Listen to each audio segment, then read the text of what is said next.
처음 우리 며느리를 봤을 때가 생각난다. 얼마나 단정하고 예쁜지 무엇보다 그 눈빛이 참 맑았어. 결혼하고 나서도 늘 공손했지.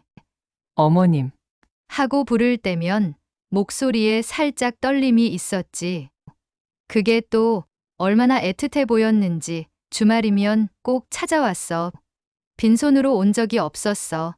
계절 과일이며 보약이며 늘 뭔가를 들고 왔지. 어머님, 이거 드세요. 내미는 손길이 참 다정했지. 명절 때면 일찍부터 와서 음식 준비를 도왔고, 제사 때면 밤새 같이 준비했어. 살아생전 남편이 늘 말했어. 우리가 복 받은 거야. 그때는 나도 정말 그렇게 생각했지. 하지만 그건 다 가면이었다는 걸. 그 뒤에 숨겨진 진실을 알기 전까지는 아침이면 전화가 왔어. 어머님, 약은 드셨어요? 병원은 가보셨나요? 늘 걱정스러운 목소리로 남편 떠나고 혼자 살면서 컴퓨터도 못하고 스마트폰도 서툴러 며느리한테 자주 전화했지. 얘야, 이거 어떻게 하는 거니? 이런 버튼은 왜 안 눌리지? 물어볼 때마다 친절하게 설명해주곤 했어. 은행 일도 도와주고 관공서 일도 챙겨주고 택배가 오면 집까지 와서 풀어주기도 했지. 어머님, 제가 해드릴게요. 그 말 한마디에 얼마나 든든했는지. 장보기도 함께 가주고 병원에도 데려다주고 약국에도 들러주고 특히 명절 때 제사 음식 장 보러 갈 때면 꼭 차 끌고 와서 운전해주곤 했지. 어머님, 무거우신데 제가 들게요. 그 자상함이 얼마나 고마웠는지 퇴근길에도 늘 들러줬어. 어머님, 오늘은 제가 만든 김치찌개예요. 와서는 맛있는 반찬을 해주고 내 식사를 챙겨주곤 했지. 주말이면 대청소도 해주고 빨래도 해주고 이불 빨래는 꼭 자기가 하겠다며 들고 가서 세탁해 왔다. 어머님, 이불은 무거우신데 어떻게 하세요? 그렇게 말하며 챙겨가곤 했지. 김장철이면 혼자서는 못한다고 직접 와서 담가주기도 했고, 겨울이면 전기장판도 깔아주고 보일러도 미리 점검해주고 어머님, 감기 걸리시면 안 되죠? 그렇게 꼼꼼하게 챙겨주던 어머님, 제가 꼭 할게요. 내가 아무리 말려도 고집스레 와서 도와주곤 했지. 아가, 너도 피곤할 텐데 들어가서 쉬어야지. 그렇게 말해도 어머님 혼자 두면 제가 더 걱정돼요. 하면서 끝까지 남아서 도와줬다. 매년 김장할 때도 그랬지. 얘야, 나머지는 내가 해도 돼. 힘든데 그만 가거라. 그렇게 말해도 아니에요. 어머님도 얼마나 힘드시겠어요. 하면서 끝까지 함께 했다. 청소할 때도 이제 그만하고 가서 쉬어야지. 해도 막무가내였지. 어머님, 여기 구석구석 제가 해야 마음이 놓여요. 심지어 태풍이 올 때도 비바람 무릅쓰고 찾아와서 어머님 혼자 계시면 어쩌죠? 우산을 든 채로 현관에 서 있던 모습이 아직도 생생하다. 아무리 말려도 끝까지 도와주겠다던 그 모습이. 그때는 그저 내가 무슨 복이 많아서 저런 천사 며느리를 봤을까? 고맙고 감사했는데 어머님, 저희랑 같이 사시면 좋을 텐데. 며느리가 결혼 초부터 자주 하는 말이었다. 아니야. 너희 신혼집인데 어떻게 그래? 안 돼. 내가 사양하면 그래도 가까이라도 계시면 좋을 텐데. 하면서 눈시울을 붉히곤 했다.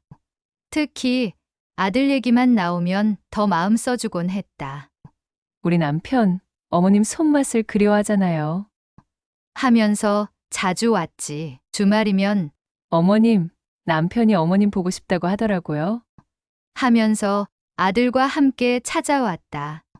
명절 때도 어머님 혼자 계시면 우리 남편이 얼마나 마음 아파하겠어요. 그러면서 더 자주 들르곤 했다. 아들 생일이면 꼭 어머님이 직접 끓여주신 미역국 먹어야 한다며 아침 일찍부터 나를 모시러 오곤 했지. 어머님, 우리 남편 위해서라도 건강하게 오래오래 사셔야 해요. 며느리는 그렇게 따뜻하게 말했고 나는 세상에 이런 며느리가 어디 있는가 싶었다. 그러던 어느 날이었어. 시장에서 만난 동네 아주머니가 김 여사, 집에 별일 없죠? 하고 물었다. 네. 무슨 일? 별일 없는데요? 아니, 요새 자주 오는 사람이 있다길래. 그때는 별 생각 없이 넘겼지. 아, 우리 며느리요? 참 착해서 자주 와요. 그렇게 대답했더니 아주머니가 좀 이상한 표정을 지었어. 다음 날은 경비 아저씨가 물었다. 할머니, 요즘 며느님이 자주 오시나 봐요? 네, 힘드니까 오지 말라고 해도 그렇게 매일 들러요. 아, 그렇구나. 옆집 할머니도 그러더라. 김 여사, 며느리가 많이 챙겨주나 봐요. 네. 정말 효심이 깊어서. 그때마다 사람들 표정이 좀 이상했는데, 그래, 사람 좋은 거 나쁜 거, 다 남들도 보면 보이나 봐, 알아보는 것 보면. 난 그저 며느리 자랑하기 바빴지. 약국에서도 슈퍼에서도 자꾸 물어보는 사람들이 있었어. 별일 없으시죠? 며느님이 잘 해주시나요? 그래, 우리 며느리 효부인 게 동네에 소문이 났나 보다. 나는 우리 집 일을 말 안 하는데도 사람들이 알아보네. 그래. 착한 심성도 다 보이는 거지. 그땐 정말 몰랐다. 이 모든 말들이 무슨 의미였는지. 지금 생각해보면 이상했는데 그저 사람들이 나를 걱정해 주는 거라고 생각했다. 사람들이 우리 며느리 칭찬해주고 나를 부러워하는 거라고 생각했다. 경비 아저씨가 매일 현관 앞을 서성이고 슈퍼 아주머니가 내 얼굴을 유심히 살펴보고 약국 선생님이 약 지으러 갈 때마다 다른 불편한 곳은 없으세요? 하고 물어보고 우리 며느리가 워낙 잘해주니까 동네 사람들이 부러워서 그러나 했지. 이웃집 할머니는 혹시 도움 필요하면 언제든 연락하세요. 하면서 자기 전화번호도 적어주었어. 택배 아저씨도 그랬지. 할머니, 며느님이 많이 들르시나 봐요? 하면서 나를 안쓰럽게 쳐다봤다. 동네의원 가면 의사 선생님도 요즘 스트레스 받는 일 없으세요? 하고 자꾸 물어보셨는데 다들 나를 걱정해 주는 것 같아서 오히려 고마웠지. 부끄럼이 좀 있는 나는 평생 사람들과 왕래가 많지 않았지. 한 동네에 30년 이상 살다 보니 오며 가며 인사하는 정도였지. 그런데 요즘은 우리 며느리 덕분에 이렇게 관심도 받고. 하지만 그게 아니었다. 그 모든 걱정의 눈빛들이 다른 의미였다는 걸. 그때는 꿈에도 몰랐지. 이상하게 우리 아들은 전화도 없고 얼굴도 가끔 비치는데 며느리는 더 자주 왔다. 어머님, 남편은 회사에서 야근이 많아서. 어머님, 오늘도 남편이 해외 출장이라. 그렇게 변명하는 날이 늘어갔지. 가끔 전화해도 어머니, 제가 잘 챙기고 있으니까 걱정 마세요. 하면서 며느리가 전화를 바로 끊어버렸어.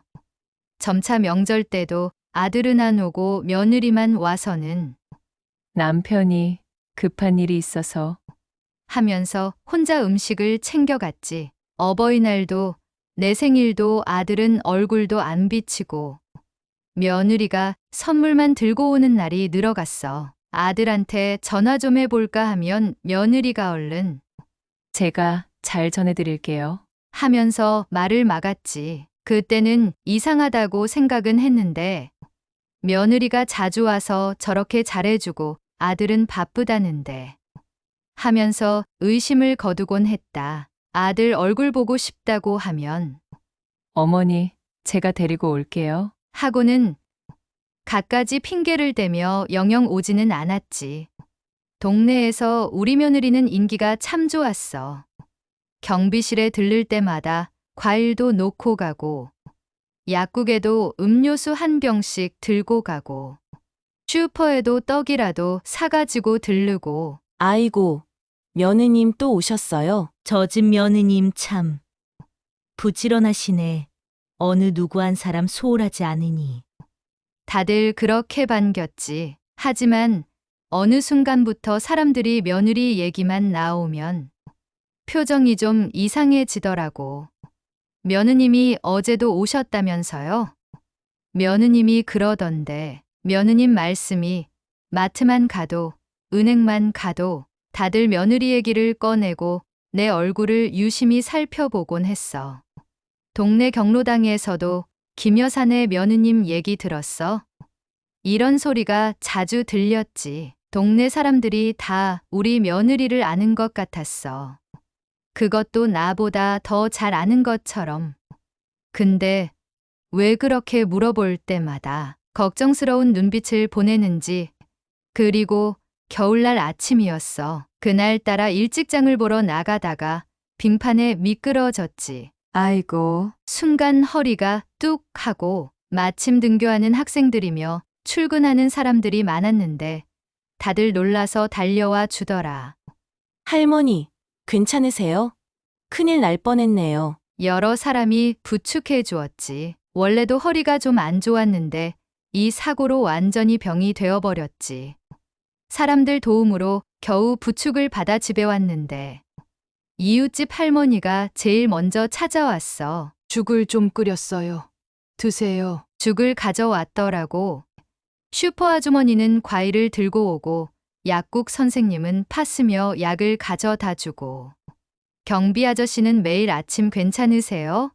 하고 들여다보고 며느리도 평소보다 더 자주 왔지.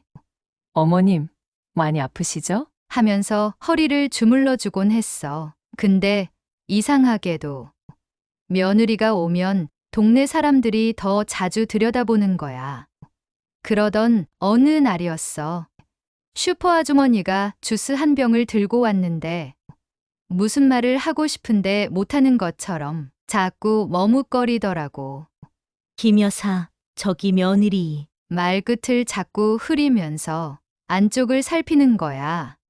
우리 며느리 왜요? 내가 물으니까 며느리가 동네 사람들한테 김 여사님, 건강이 많이 안 좋으시다고. 머리도 가끔 헷갈리신다고. 순간 이해가 안 됐지. 우리 며느리가 왜 그런 소릴. 그리고 재산 관리도 힘드시다고. 자기가 이제 다 맡아서 한다고 그러고 다니던데. 슈퍼 아주머니의 눈빛이 불안해 보였어. 뭔가 더 할 말이 있는 것 같았는데 진짜 요즘 많이 힘드세요? 기억도 잘 안 나시고. 슈퍼 아주머니가 조심스레 물었어. 이게 시작이었다는 걸, 큰일이 벌어지려 한다는 걸. 순간 이상했지. 난 멀쩡한데 기억력이 안 좋다는 건 또 무슨 소리람. 며느리가 그러던데. 김 여사님이 요즘 은행 통장도 잘못 찾으시고 집 열쇠도 자주 잃어버리신다고. 깜짝 놀랐지. 그런 적 없는데. 우리 며느리가 왜 그런 말을. 그래서 며느님이 이제 통장이랑 도장도 다 맡아서 관리하신다고. 재산 관리도 며느님이 하신다고. 가슴이 덜컥 내려앉았어. 뭔가 이상했어. 뭔가 크게 잘못되어 가고 있다는 느낌. 저기 김 여사님 혹시 통장 관리 무슨 통장? 정말 며느님한테 맡기신 거예요? 그때도 정확히 뭔지는 몰라서 그냥 얼버무렸어. 그저 뭔가 이상하다는 느낌. 뭔가 잘못되어 가고 있다는 불안감. 슈퍼 아주머니는 계속 걱정스러운 눈빛으로 나를 바라보더라고. 혹시 다른 이상한 일은 없으세요? 그때 마침 우리 며느리가 들어왔어. 어머님, 약 드실 시간이에요. 슈퍼 아주머니가 깜짝 놀라 일어서며 나를 한번 보고 며느리를 한번 보더니 급하게 나가버렸지. 며느리는 평소처럼 약을 챙겨주면서 어머님, 요즘 기억력이 많이 안 좋으시죠? 하고 물었는데 그동안은 그러게 말이다. 나이가 먹으니 이제는 깜빡깜빡한다. 하고 대수롭지 않게 넘겼는데 그 말이 왜 이렇게 섬뜩하게 들리던지 뭔가 잘못됐다는 느낌은 들었지만 정확히 뭐가 잘못된 건지는 알 수 없었어. 슈퍼 아주머니 말이 자꾸 걸려서 약국에도 가보고 경비실에도 가봤어.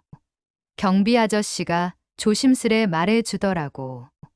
며느님이 그러는데 혹시 밤에 김 여사님 혼자 돌아다니시는 거 보이면 꼭 연락 달라고 하던데요. 약국 선생님도 말하되 며느님이 부탁하길 김 여사님이 혼자 오시면 약 절대 팔지 말라고. 기억이 많이 안 좋으셔서 약을 잘못 드실까봐 걱정된다고. 이웃집 할머니는 더 놀라운 말을 해줬어. 며느님이 동네 사람들한테 다 당부하고 다녔어요. 김 여사님 혼자 계실 때 이상한 행동하시면 바로바로 자기한테 연락하라고. 그제야 알겠더라. 내가 왜 갑자기 동네 사람들의 감시 대상이 됐는지. 며느리는 내 뒤에서 나를 위험한 사람으로 만들어 놓고 있었던 거야. 혼자 있으면 안 되는 사람으로, 감시가 필요한 사람으로. 며느리가 왜 이러나 궁금했어.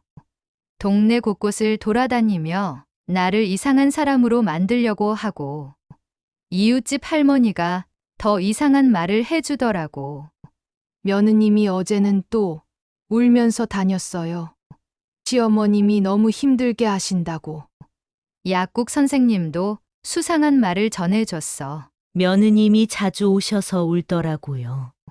시어머님 약도 안 드시고 밤에 돌아다니시고 너무 힘들다고. 경비 아저씨는 더 심각한 말을 해주었지. 며느님이 매일 와서 시어머님 행동이 위험하다고. 혼자 두면 안 된다고 하는데 글쎄 제가 뵙기는 옛날이랑 별로 달라지신 게 없는 것 같은데. 뭔가 이상했어. 왜 이렇게 피해자인 척 하면서 나를 문제가 있는 사람으로 만들려고 하는지. 재산이 많은 것도 아니고 그럼 돈 때문도 아닐 텐데 도대체 뭘까? 며느리의 진짜 속마음이 처음엔 하나 가지고 있는 집 때문인가 했는데 뭔가 이상해서 가만히 지켜보기로 했어. 며느리가 올 때마다 전과 다르게 유심히 보게 됐지. 그렇게 생각하고 보니 말 한마디 행동 하나하나가 수상하게 느껴졌어. 특히 이상한 건 나를 돌본다며 매일 오면서도 정작 아들 얘기는 안 하더라고. 예전엔 남편이 보고 싶어해요 하던 게 이제는 아예 입도 안 떼고 동네 사람들한테 하소연하고 다닐 때도 꼭 자기가 피해자인 것처럼 말하고 내가 얼마나 힘들게 하는지 자기가 얼마나 고생하는지 나는 겉으론 아무것도 모르는 척 했어. 며느리가 올 때마다 변함없이 아이고, 고생한다. 하지만 속으로는 계속 의문이 들었지. 도대체 왜 이러나 뭘 위해서 이러는 걸까? 그리고 어느 날 문득 깨달았어. 우리 며느리가 나를 돌본다고 하면서 왜 이렇게 즐거워하나 동네 사람들한테 가서 어머님이 이런 것도 못하시고 저런 것도 못하시는데 제가 이렇게 잘 돌봐드려요 하면서 자랑하듯 말하는 게 마치 나를 무능력한 사람으로 만들수록 더 신이 나는 것 같았어. 특히 이상한 건 내가 뭘 잘하면 오히려 못마땅해 하는 거야. 어머님, 그건 위험하시니까 제가 할게요. 어머님, 그렇게 하시면 안 돼요. 하면서 자꾸 못하게 하고 내가 스스로 할 수 있는 일도 자꾸 못하게 막더니 나중엔 동네 사람들한테 시어머님이 이제 아무것도 못하세요 라고 말하고 다니고 뭔가 이상했어. 슈퍼에서 만난 동네 아주머니가 귀띔해 주더라고. 어제 며느리가 이런 말을 하던데요. 시어머님 불쌍하죠? 이제는 혼자서 장보기도 못하시고. 제가 이렇게라도 돌봐드리는 게 다행이에요. 라고 하면서 한숨을 쉬었다나 봐. 근데 이상한 건 난 장보기를 잘만 하는데 왜 그런 말을 하고 다니는 걸까? 더 이상한 건 며느리가 이런 말을 할 때 뭔가 뿌듯해하는 것 같다는 거야. 마치 자기가 대단한 효부인 것처럼 동네방네 다니면서 자랑하듯 말하고 우리 시어머님, 이제 저 없으면 아무것도 못하세요. 이런 말을 하면서 오히려 즐거워 보이는 게 뭔가 잘못됐다는 생각이 들었어. 이게 정상적인 게 아닌 것 같은데 다른 날은 또 이런 일이 있었어. 내가 김치를 담그고 있는데 며느리가 갑자기 들어왔지. 어머님, 위험해요. 어떻게 혼자 이러세요? 하면서 내 손에서 김치통을 뺐더니 그날 오후 약국에서 들은 이야기야. 며느님이 오셔서 한참 울더라고요. 시어머님이 김치를 엉망으로 담그시는데 말릴 수가 없어서 자기가 얼마나 마음이 아픈지. 내가 평생을 김치 담가온 사람인데 왜 이런 거짓말을 하고 다니지? 더 이상한 건 며느리가 이런 말을 하면서 마치 뭔가 성취감을 느끼는 것 같았어. 자기가 불쌍한 며느리인 것처럼, 동시에 위대한 효부인 것처럼 그런 모습을 보여주는 게 좋은가 봐. 그제야 뭔가 감이 왔어. 우리 착한 며느리가 나를 무능력하게 만들수록 자기의 존재감이 커지는 걸 즐기고 있던 거야. 하루는 너무 불안해져서 혼자 거울 앞에 한참을 앉아 있었어. 내가 정말 치매인가? 내가 모르는 사이에 이상한 행동을 하나? 며느리 말대로 내가 정말 기억도 잘 안 나고 혼자서 아무것도 못하는 사람이 된 걸까? 약국에 가서 치매약도 물어보고 병원에도 가봐야 하나? 그런 생각까지 들더라고. 그러다 문득 달력을 봤는데 내가 적어둔 메모며 장보기 목록이며 통장 정리한 것까지 하나도 빠뜨린 게 없었어. 은행 통장도 찾아봤지. 매달 정확하게 관리하고 있었고 지출 내역도 잘 정리되어 있었어. 그제야 정신이 번쩍 들었지. 아니, 내가 왜 이런 생각을 할까? 며느리의 거짓말에 내가 속아가고 있었던 거야. 아들한테 전화해볼까? 이런 생각도 했지. 하지만 차마 못하겠더라고. 바쁠 텐데 짐이 되고 싶지 않아. 게다가 아들이 전화를 안 받으면 더 서럽잖아. 요즘 통 연락도 없는 걸 보면 뭔가 이유가 있겠지. 그래서 혼자 참았어. 아들한테 며느리 얘기를 하면 부부 사이가 안 좋아질까 봐. 그것도 걱정되고 속으로는 우리 아들이 알아서 해주겠지 하는 마음도 있었나 봐. 엄마라서 그런 기대를 버리지 못하는 거지. 하지만 점점 더 이상해지는 며느리를 보면서도 난 그저 입을 다물었어. 내가 참으면 언젠가는 하는 마음으로. 그러던 어느 날이었어. 슈퍼마켓 앞에서 우연히 며느리 친구를 만났는데 어머님, 정말 괜찮으세요? 네? 뭐가? 지은 씨가 얼마나 힘들어하는지 아세요?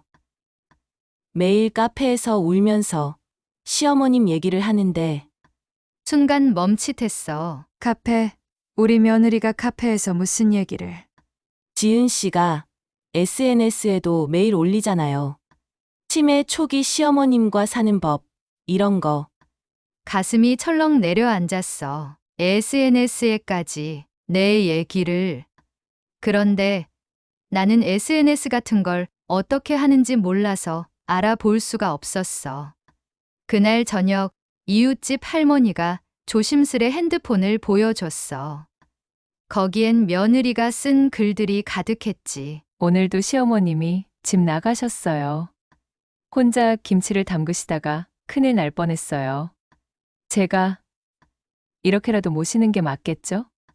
하나도 사실이 아닌 이야기들, 모두 거짓인데 처음엔 인정하고 싶지 않았어. 우리 며느리가 그럴 리가 없다고 생각했지.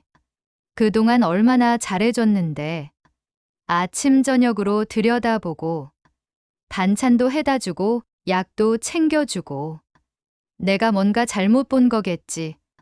오해가 있는 거겠지. 그렇게 믿고 싶었어. 하지만 증거는 점점 쌓여갔고 더 이상 눈 감을 수가 없게 됐지.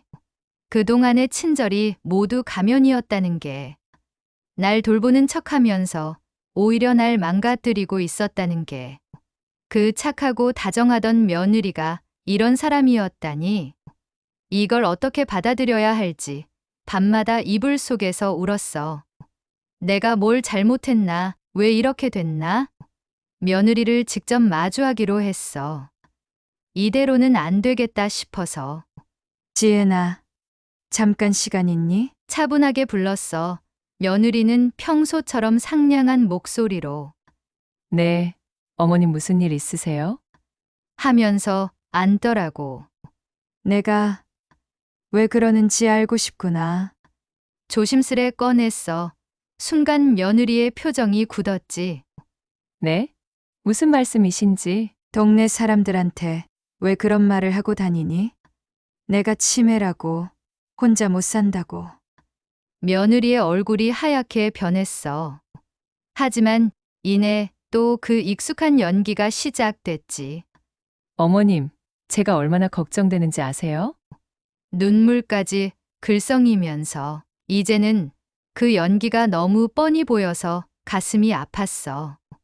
멍한 표정으로 있는데 갑자기 며느리가 한숨을 쉬더니 어머님이 이해를 못 하시네요. 하는 거야. 며느리의 표정이 완전히 싸늘하게 바뀌었어. 제가 언제까지 어머님 뒤치다꺼리를 해야 하는 거예요? 이제는 상냥한 목소리도 사라지고 차가운 말투로 쏘아붙이더라. 남들한테는 착한 며느리 연기하느라 힘들어 죽겠는데 어머님은 점점 더 하시고 뭐가 더하다는 거니? 내가 떨리는 목소리로 물었어. 이제 와서 모르시는 척 하시는 거예요? 혼자서 아무것도 못 하시면서 남편이 신경 쓰는 것도 짜증나요. 제가 이렇게 희생하고 있는데 순간 온몸이 차가워졌어. 그동안 내가 본 며느리는 과연 뭐였을까? 어떤 게 진짜 며느리였던 거야? 이게 진짜 내 며느리의 모습이었던 거지. 그동안 착한 며느리 연기하느라 정말 고생이 많았구나. 일단 그날은 알겠다고 하고 며느리를 집에 보냈어. 난 영리하게 대처하기로 했어. 너의 미친 피해자 코스프레는 내가 상대해 줄게. 언제까지 가당치도 않은 연극을 하면서 아까운 인생 낭비를 하고 있을지. 그날부터 작전을 시작했어. 며느리가 원하는 치매 환자가 되어주기로 한 거지. 아침에 며느리가 오자마자 엄마, 나 밥 주세요. 하고 말했어. 며느리의 얼굴이 하얗게 변하더라. 어머님, 저 며느리예요. 점심 먹고 1시간 뒤에 엄마, 왜 밥을 안 줘? 나 아직 밥도 못 먹었는데 배고프다고. 하니까 며느리가 당황해서 어쩔 줄 몰라 하더라. SNS에 올리고 싶어 하던 치매 환자 시어머니. 병을 앓고 계신 분이나 가족들은 이런 거짓으로 장난치는 것만도 끔찍하고 하늘에서 벌을 내릴 것 같은 이 일을 내 며느리는 몇 년간 지속적으로 동네 사람들을 상대로 내가 진짜로 보여주기 시작한 거지. 며느리야. 아니, 엄마야. 오늘이 무슨 요일이지? 나 아까 밥 먹었나? 며느리가 얼마나 당황하던지. 자기가 만들어 놓은 거짓말에 자기가 걸려들기 시작한 거야. 이제 진짜로 감당해 보라고. 내가 만든 치매 환자를 점점 더 진지하게 연기했어. 어머, 여긴 어디지? 하면서 집 안에서도 헤매는 척하고 며느리가 동네 친구들한테 전화하는 소리가 들리더라. 언니, 큰일 났어요. 시어머님이 진짜 이상해지셨어요. 이제 거짓말이 아닌 진짜 상황이 된 거지. 은행에 가서도 여기가 어디죠? 나는 이런 거 없는데. 하면서 멍한 척 했더니 며느리가 얼마나 당황하던지. 이제 그동안 퍼뜨린 거짓말대로 정말 치매 환자 역할을 해주니까 오히려 며느리가 더 괴로워하는 것 같았어. 어머님, 정신 좀 차리세요. 며느리가 안절부절 못하는데 더 심하게 연기했지. 아까 밥 안 먹었는데 왜 밥 안 줘? 옛날에 우리 엄마가 해주던 된장찌개. 하면서 갑자기 울기도 하고 며느리가 만든 이야기가 이제는 며느리를 괴롭히는 부메랑이 된 거야. 어느 날 갑자기 아들 집에 찾아갔어. 사실 그동안 내가 가면 며느리 힘들까봐 특별한 일 없으면 아들 집에는 안 갔었지. 현관문을 열고 들어가자마자 엄마, 나 밥 주세요. 멍한 눈으로 며느리를 쳐다보면서 며느리가 당황해서 아들한테 전화를 하더라고.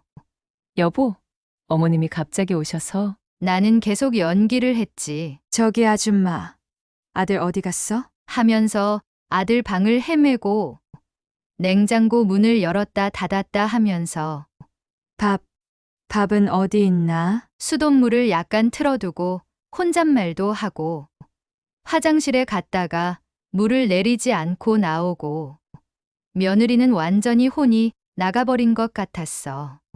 자기가 동네방네 떠들고 다니던 치매 환자 시어머니가 진짜가 되어버린 거니까.